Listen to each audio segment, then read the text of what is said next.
అపూర్వ సౌధం తరువాయి భాగం. మంత్రి ఆజ్ఞ ప్రకారం బంటులందరూ వృద్ధురాలి కోసమని రాజ్యమంతటా గాలించటం మొదలెట్టారు అని కదా కిందటి వారం మనం చెప్పుకుంది. వారాలు నెలలు గడిచిపోతున్నాయి. వెళ్ళిన వాళ్ళల్లో ఒక్కరు తిరిగి రావటం కనపడలేదు. వాళ్ళ కోసమని ఆత్రంతో ఎదురు చూస్తూ ఉన్న మంత్రికి రోజొక యుగంగా తోస్తూ ఉన్నది. అయితే వృద్ధురాలు రాని పోని ఆమెను గురించిన విషయం ఒక్కటే ముఖ్యం కాదు మంత్రికి. రాత్రింబవళ్ళు అతని దృష్టిని ఆకర్షిస్తూ ఉన్న విషయాలు ఇంకా అనేకం ఉన్నాయి. అవతల పసివాని మరణంలో గల మర్మం ఏమిటో కనిపెట్టాలి, యువతల రాణి మరణానికి గల కారణమేమిటో కనిపెట్టాలి. ఈ విధంగా తన భుజస్కంధాలపైన పెట్టుకున్న బాధ్యతలు మిక్కుటమైనవి, అపారమైనవిను. అటువంటప్పుడు మంత్రికి నిద్ర పట్టకపోవటంలోనూ తిండి నోటికి పోకపోవటంలోనూ ఆశ్చర్యమేమున్నది? ఏ క్షణాన ఏమి వార్త వింటామా అని అతడు చెవులు రిక్కించుకొని ఉన్నాడు. ఎప్పుడు తన భటులు వస్తారా అని కన్నులు రెప్పవాల్చక చూస్తూ ఉన్నాడు. ఇక అతని బుద్ధి విశ్రాంతి ఎరగక ఎన్ని విధాలా ఎంతో చురుగ్గా పనిచేస్తున్నదో నోటి మాటలతో చెప్పటానికి వీలే లేదు. ఇటువంటి మనోవేదనతో మంత్రి ఉన్నట్లే ఉండి ఒకనాటి రాత్రి ఒంటిపాటుగా వైద్యుడు బంధించబడిన గదికి వెళ్ళాడు. తల్లిదండ్రుల్లాగా ఎంచుకున్నటువంటి దైవప్రియ కృష్ణసింహుల మరణించటంతో ఆస్థాన వైద్యుడు మానసికంగా కురింగిపోయాడు. పైగా ఇప్పుడు తలవని తలంపుగా తనపై వచ్చి పడిన అపనిందతో గరానాగా బ్రతుకు వచ్చిన ఆస్థాన వైద్యుడు కేవలము జీవశ్చవం అయిపోయాడు. ఈ స్థితిలో ఉన్న వైద్యుణ్ణి ఏమని పలకరించటం మంత్రికి ఏమీ మనస్కరించింది కాదు. నిజానికి వైద్యుని మనసు ఏమైనా మారిందేమో కనిపెడదామని, ఆయన వల్ల ఏమైనా కొత్త బొగటాలు తెలుస్తాయేమో తెలుసుకుందామని అనుకున్నాడు మంత్రి. కానీ మంత్రి కంటపట్టంతోనే వైద్యుడు రాజుని రాణిని జ్ఞాపకం చేసుకొని పలవలా ఏడ్చాడు. అప్పుడు మంత్రి ఆయన్ను ఊరడించవలసి వచ్చింది. ఇంతటితో వైద్యుడు నిర్దోషి అని మరొకసారి మంత్రికి రుజువైపోయింది. అక్కడి నుంచి అతడు దాదీని బంధించిన గదికి వెళ్ళాడు. రాత్రివేళ ఒంటిపాటుగా వచ్చిన మంత్రిని చూస్తేనే ఆమె బిత్తరపోయింది. అయినా అంతలోనే తమాయించుకొని నిబ్బరపడింది. దాది, మన రాజవంశం ఇంతలో ఎలా అయిపోయిందో చూచావా అంటూ సానుభూతి చూపాడు మంత్రి. విషపూరితమైన పాలు కళ్ళ ఎదుట స్పష్టంగా కనపడుతూ ఉండగా రాణి మరణం కేవలం దైవమాయా అని ఎవరు నమ్ముతారు అని మొదటి నుంచి తనకు పట్టుకున్న సంశయం వెళ్ళబుచ్చాడు. ఆమెకు ఆస్థాన వైద్యుడికి ఈ విషయంలో ఉండే బాధ్యత ఎంతటిదో వివరించాడు. వారిద్దరిని అదుపులో ఉంచవలసిన కారణాలు విప్పి చెప్పాడు. కృపసింహుని కుటుంబ గౌరవం నిలబెట్టడం మనందరికీ విధి అంటూ ఆమెకు రాజనీతి బోధించాడు. చివరకు ఎన్నో విధాలా ఆమెను లాలిస్తూ, దాది, ముక్కు ముఖం ఎరగని ఆ వృద్ధురాలికి మనతో సంబంధం ఏమున్నది? ఆమె వచ్చి బిడ్డపాలల్లో విషం కలిపిందంటే న్యాయమూర్తులు నమ్మలేకున్నారు. మీ ఉభయల మీద అనుమానం బలంగా ఉన్నది. ఒకవేళ ఉరిశిక్ష కూడా విధింపబడవచ్చునని వదంతులు స్పష్టంగా కనపడుతున్నాయి. ఈ మాట చెప్పటానికే ప్రత్యేకించి పనిగట్టుకు వచ్చాను. ఇప్పుడైనా దాపరికం లేకుండా నీకు తెలిసిన నిజం చెప్పిదివా, ఉరిశిక్ష తప్పించగలను అని అభయం ఇచ్చాడు. ఎంత ఊపి చూచినప్పటికీ దాది రవ్వంతైనా బెసగలేదు. అతడు చెప్పిందంతా చెప్పనిచ్చి చివరకు ఆమె నిదానంగా, స్వామి, నాకు తెలిసినది తోచినది చెప్పాను. అప్పుడొక మాట ఇప్పుడొక మాట చెప్పేదాన్ని కాను నేను. వృద్ధురాలు రాకుండా ఎక్కడికి పోతుంది? ఏనాటికైనా వచ్చి తీరుతుంది. రానివ్వండి. వస్తే కానీ నిజ నిజాలు తేలటానికేమీ సావకాశం లేదు. అనుమానిస్తున్నారు కనుక ఆమె వచ్చే వరకు నన్ను ఇక్కడ ఇలా బంధంలోనే ఉండనివ్వండి. మీకు నాకు కూడా ఇదే శ్రేయస్కరమైన మార్గం. వృద్ధురాలు వచ్చిన తర్వాత నా అపరాధం రుజువైతే ఉరిశిక్షే కాదు, మరే శిక్ష విధించినా సంతోషంతో అనుభవించడానికి సిద్ధంగా ఉన్నాను అని చెప్పింది.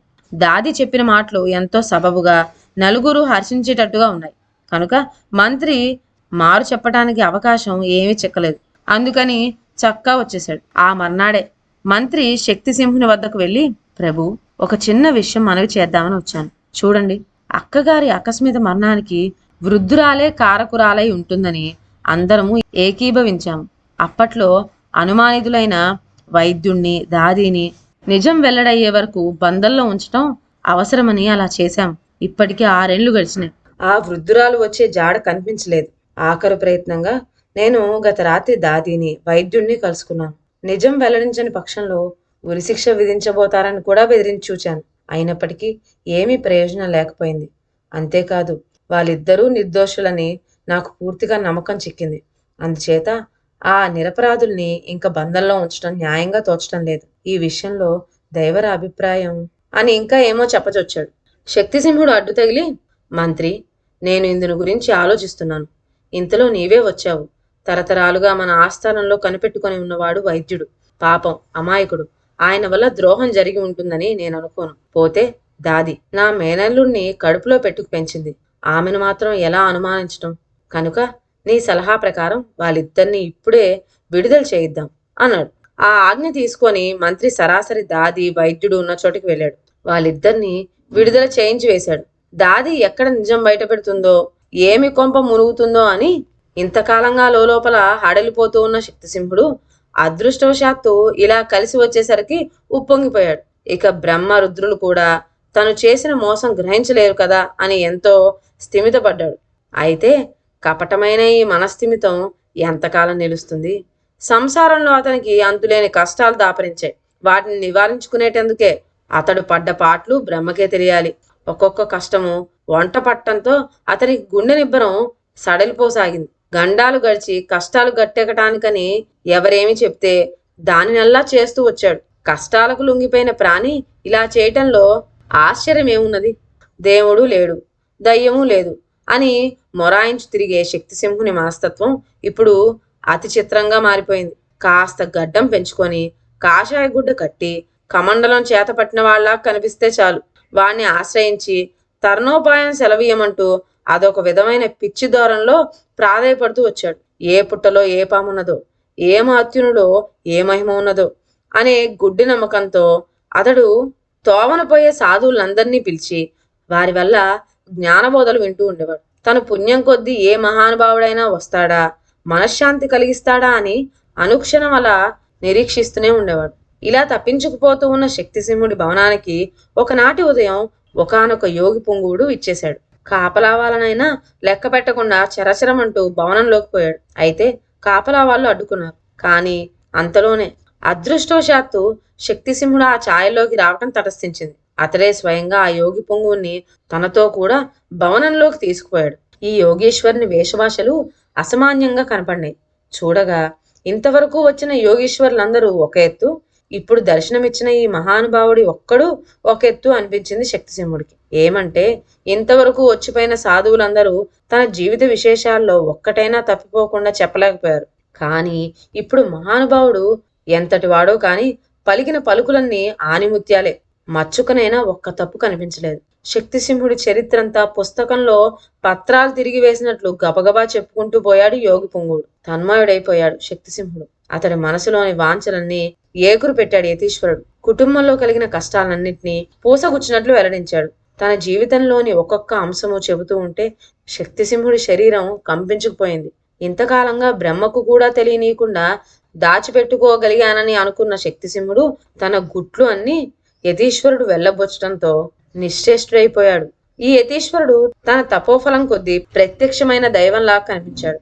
ఈ మహానుభావుని నోటి వెంట వచ్చే ఒక్కొక్క మాట ఒక్కొక్క మంత్రంలాగా వినిపించింది. మరి దేవుని ఎదుట దాపరికం ఎందుకు? మహాత్మా, నేను చెయ్యని పాపం లేదు. రాజ్యకాంక్షతో నా బావుమరిది కుటుంబమే నామరూపాలు లేకుండా నాశనం చేసిన మహాపాపి నేను చేసుకున్న మహాపాతకాలన్నీ చుట్టుకొని ఈ జన్మలోనే చంపుతూ ఉన్నాయి అంటూ సమస్త విషయాలు మాయా మర్మం లేకుండా ఆయనతో చెప్పేశాడు. మహాత్ములకు అసాధ్యమేమీ లేదు. నాకు తరుణోపాయం అనుగ్రహించండి స్వామి, మనశ్శాంతి ప్రసాదించండి అంటూ శక్తిసింహుడు యతీశ్వరునికి పాదాక్రాంతుడై పూర్తిగా ఆయనకే వసడైపోయాడు. తన దుష్టచింతలకు దుర్నయాలకు సిగ్గుపడి తల వంచుకున్న శక్తిసింహుణ్ణి, పశ్చాత్తాపంతో కన్నీటి దారలు రాల్చే శక్తిసింహుణ్ణి కనికరించినట్టుగా ఒక దయతో కలిగిన చూపు చూచాడు యతీశ్వరుడు. కొంచెంసేపు ఆలోచనలో నిమగ్నుడయ్యాడు. తరువాత పాప పరిహారార్థం ఆచరించవలసిన కొన్ని ప్రక్రియలు సూచించాడు.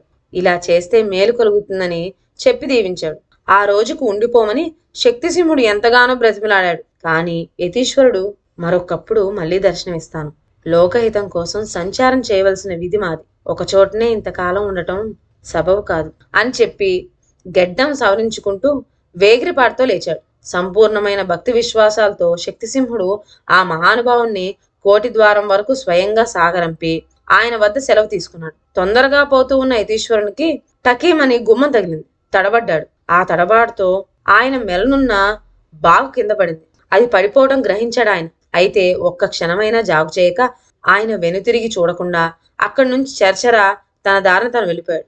కింద పడిన బాగు కంటపడగానే ఫారావాలలో ఒకడు కంపించిపోతూ కంగారుగా పోయి దాన్ని శక్తిసింహుడు ముందు ఉంచాడు. మరొక ఫారావాడు ఆ యతీశ్వరుని వెంటబడ్డాడు. యతీశ్వరుని కరుణ వల్ల ఇక మంచి రోజులు వస్తాయి కదా అని సంతోషపడుతూ ఉన్న శక్తిసింహునికి కత్తి కంటబట్టంతోనే మతి చెలించిపోయింది. చాకు అటూ ఇటూ తిప్పి చూచాడు. దాని మీద పేరు చూడటంతోనే అతని హృదయంలో అగ్నిపర్వతం పగిలినట్లయింది. వెర్రిగా కేకలు ప్రారంభించాడు. దొంగ దొంగ, గజ దొంగ, పట్టండి, పోండి, పట్టుకోండి, సాధువును పట్టితేండి, పోండి అంటూ రంకెలు వేస్తూ కూర్చున్న చోటనే సోలిపోయాడు. రాజాజ్ఞ శిరసావహించి ఆస్థానపు అశ్వికులు పంచకళ్యాణీల వంటి గుర్రాల మీద దౌడు తీసుకుంటూ పోయి సాధువును పట్టబోయారు. అన్నీ సిద్ధపరచుకుని వచ్చినవాడు సాధువు కనుక చాకు జారిపోవడంతోనే అంచీల మీద ఎగిరిపోయాడు. అయినా శక్తిసింహుని అశ్వికులు తోడవేసుకునేవాళ్ళు. ఎట్లయినా సాధువుని పట్టాలనే పట్టుదలతో చాకచక్యంతో వినియోగించిన శక్తి కొద్దీ పరుగు తీశారు. అల్లంత దూరంలో ఆ సాధువు గుర్రం రేపే ధూళి కనిపించింది. ఎలా అయినా ఆ గుర్రాన్ని కలుసుకోవాలనే గట్టి దీక్షతో వాళ్ళు వాయువేగంతో సాగిపోయారు. ఈ విధంగా సాధువు ముందు, అశ్వీకులు వెనక ఒకరి మించి ఒకళ్ళు దౌడు తీయసాగారు. తరువాత ఏం జరిగిందో నెక్స్ట్ వీడియోలో విందాం. అంతవరకు సెలవు. నా ఛానల్లోని కథలు మీకు నచ్చినట్లయితే నా ఛానల్ను లైక్ చేసి సబ్స్క్రైబ్ చేయండి. షేర్ చేయడం మర్చిపోవద్దు. కొత్త కథల నోటిఫికేషన్ కోసం బెల్ ఐకాన్ ప్రెస్ చేయండి. Thank you.